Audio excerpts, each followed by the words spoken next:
On May 10th, Westonka voters will have the opportunity to... Yeah, I know. I've heard all this stuff a million times. I mean, it's a no-brainer, right? It's gonna pass. Really?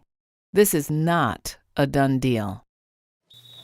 Gymnasiums in the Westonka schools are not really big enough to put on tournaments. Spectators' feet are practically on the court at the junior high. The players are practically sitting in the audience's lap when they put the ball back into play, and there's not really enough room for the teams and their stuff.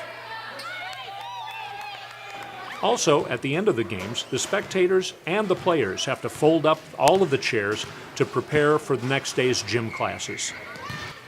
It's even worse at the high school during tournaments, where spectators' feet are actually on the court. The proposed activity center would remedy our space crunch with 3 additional multi-use courts. None of the Westonka schools have proper facilities for putting on plays or musical productions, band or choir concerts. At the junior high, they do them in the lunchroom. At the high school, they put them on in this 200-seat lecture hall with a very small stage. The kids walk from the hallway where they put on their clothes and makeup, through this dingy little room, through the sound booth, and onto the back part of the stage with no real backstage area. They're suddenly on the stage where there's also no room for an orchestra. The proposed Performing Arts Center would have 400 more seats than the current lecture hall at the high school, as well as an appropriate stage, high-quality acoustics, an orchestra area, a dressing room, and storage space. Band and choir concerts would be moved from cafeterias and gymnasiums into a true performance space. This is not a done deal, and we will not get these facilities without your support. Hey, to all the parents of young kids out there, we get that these facilities might not be on your radar right now, but kids grow up fast. Believe us when we tell you that voting yes would be doing your family a huge favor. So for the dance team, obviously practicing in a cafeteria is not ideal. It's not our competitive floor. There are space constraints. We literally don't have enough room. The real problem with our practice space is the fact that it is so hard on our dancers' bodies. Shin splints are very common on our team. Often by the time the girls get to be seniors, their shin splints are so bad that they're unable to compete. I'm now 25 and I had back surgery for a herniated disc because I have really deteriorated discs in my spine from dancing and jumping on really hard concrete surfaces.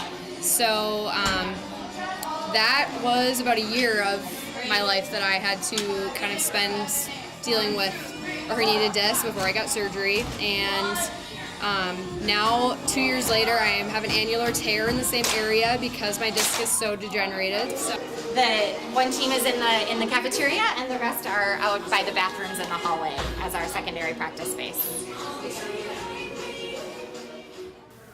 Here we are in the lunchroom of the high school, where the wrestling team folds up the tables and unrolls their own mats, having to roll them back up at the end of their practice to prepare the lunchroom for school the next day. The proposed activity center would also have a wrestling room, a fitness area, an elevated walking track, and meeting space. We're talking about no more late-night practices due to lack of court space, and available seating for all of your kids' performances through the years. To our seniors and other community members, instead of spaces being only sporadically available and then only in the evenings, the proposed activity center would be open during the day with a variety of programming for fitness and court activities. And the Performing Arts Center would be able to host not only your grandkids' performances, but it would be available for a variety of outside groups to perform there as well. So vote yes on May 10th to build these much-needed facilities for our kids in our community. And we encourage you to vote early via absentee. Why? Because who knows what your day might be like on May 10th. We want to make sure that everyone who wants to vote yes gets the opportunity to do so. Plus, it's quick and easy. Just show up, provide your name and address, and you can vote absentee. Just go to the administration building across the parking lot from the high school. It's open from 7:30 a.m. to 4:30 p.m. Monday through Friday, and they will have extended hours on May 5th, May 7th, and May 9th. We all know the need for these facilities is there. Let's vote yes and get this done for our kids and our community.